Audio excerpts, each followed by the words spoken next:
There was a boy that became king. He had, by the age of 15, united the baronies of the kingdom, and not a life was lost. So miraculous was it that a wizard visited the boy.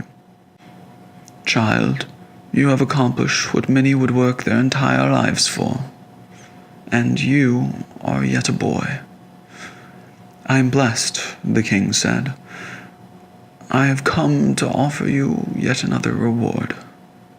I will give you my life, so that you might have a single wish." The king smiled. "Wizard, you are kind, but I do not need a wish. Save your life and live in this kingdom that I will make great myself." The wizard smiled ruefully. "You are truly a good king. Nonetheless, call on me at any time, and I will give you the wish. For now, I will treasure each day that you have let me keep." And the wizard walked away. The king then set forth to help his kingdom. Unlike the tyrants that came before him, the king did not steal from the peasants. Instead, he sent his troops to the fields and had them irrigated, and fitted the peasants with the best of tools. And in 10 years, his kingdom's lands were the most bountiful of all the others, and not a man was hungry. Then the king set his eyes upon the kingdom's ruined university.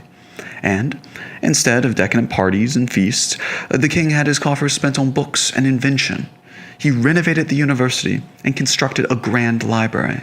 He encouraged learning, and in 20 years his kingdom was the center of scholarship. The learned came from far and wide to study and discuss in his kingdom.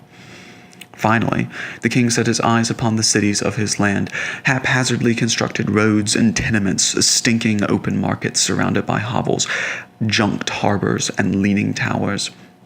The king sent messengers to the great architects of the world. He gathered the resources of his kingdom and drove them to creation.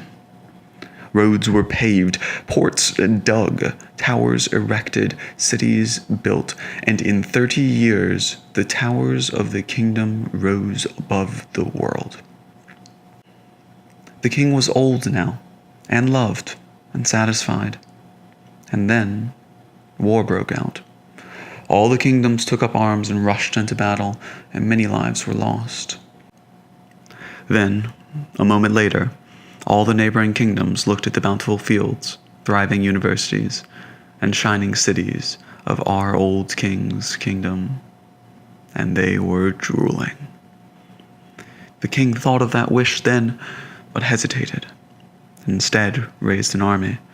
The invaders pillaged and burned the fields in a month. The great library was aflame in 2, and the shining cities were stormed in 3. From his last castle the king looked upon his burning kingdom and called forth the wizard. "I want to save them. I want to bring them back, all of my people." The wizard shook his head. "That is one barrier that I cannot break, good king." "I see. Then let me start again. Give me one chance to redo what I have done." The wizard looked at him. "As you wish." The wizard then drew a knife, and in a flash, the wizard was dead, and the king was young again, more than 60 years ago. But now, the king grimaced at what he must do. This time, he raised an army first. He taxed the peasants, stole from their fields, and in 10 years the kingdom's lands were barren, and all men starving. He used his men to capture scholars, and forced them to hone and refine his army's weapons and tactics, and in 20 years not a single wise man would stray into the kingdom's land. And the king took his armies and quartered them in the cities, and when they refused, he would raze them. And in 30 years, the cities were either filled with poverty and debauchery or ash. The king was old, and hated, and satisfied. And then war broke out. All the kingdoms took up arms and rushed into battle. Lives were lost.